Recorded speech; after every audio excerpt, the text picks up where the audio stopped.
Hey friends and neighbors, this is Doug at Causey's Care. Let's see what we can get into today.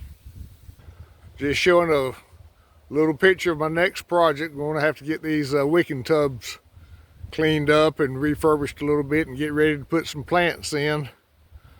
So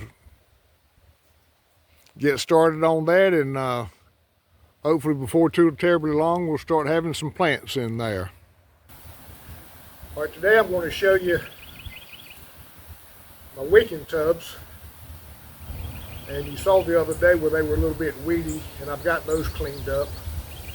But to explain a little bit behind the wicking tubs, in each one of these wicking tubs, and I got this idea from gardening with Leon, he put 4-inch corrugated pipe down in the bottom of it and circled it around and put a couple of layers in there, and then he wrapped that up with landscape fabric, and then he put his potting mix on top of that.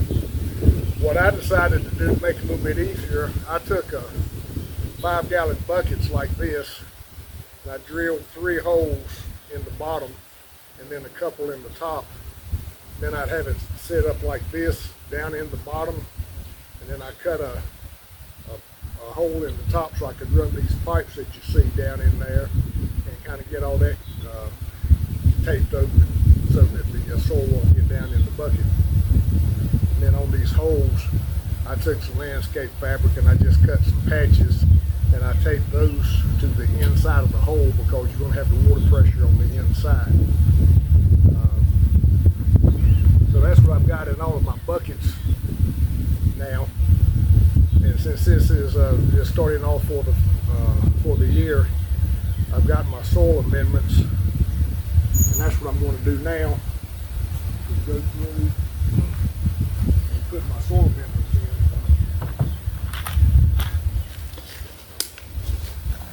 And this is just a little bit of starter fertilizer.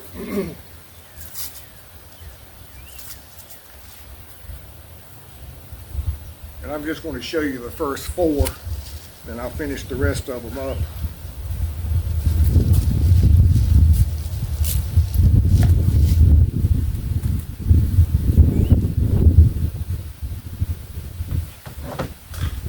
This mix right here that I have,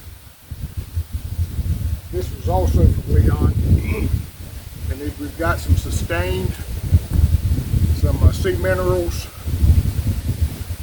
and I've got some bone meal.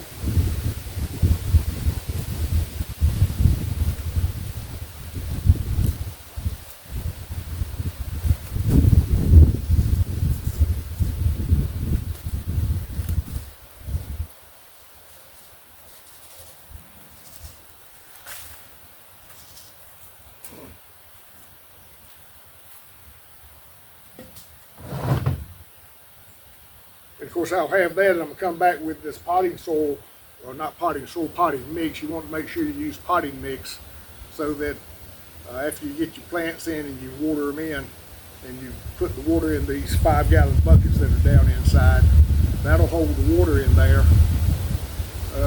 Depending on what time of year, it'll go as much as 7 to 10 days. And the way you know whether you got these buckets filled up is I'm putting water in here. I have escape holes over here so when it fills up, I'll see water dripping out of there, and I know that the bucket is full.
that's it on the first two.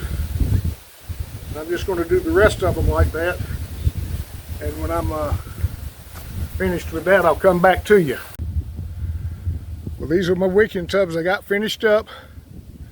I went through like I said I was going to do, and got the potting mix, put in the remainder of them. Kind of leveled them out a little bit, made sure I had all my amendments in there. And you'll probably notice I got different size pipes going into my 5-gallon buckets, which are down in the bottom. The bigger pipes that I used were some that I came up with later, because I found out it was a lot easier at that time just to be able to stick my water hose right in it without having to use a funnel in the water hose. So, but it wasn't worth going back and changing out the rest of them for me this time of year, or this year, or probably ever. I just don't know that I'll do that. But in any event, I think I may run up to the local farm supply store and maybe get me 3 or 4 tomatoes and go ahead and put those out. All right, this is day 2 with the wicking tubs. I've got all but 6 planted. I've got some squash in these 4, tomatoes in the next 2, and cherry tomatoes in the next 2, and I got okra up here, my little short ones. When I was going through and filling up these wicking tubs, it took a little while, being the first time this year, but they're done all except for this last 6. So I'll just have to study on what I want to put in there. But for right now, we're off for a good start. Easter Sunday.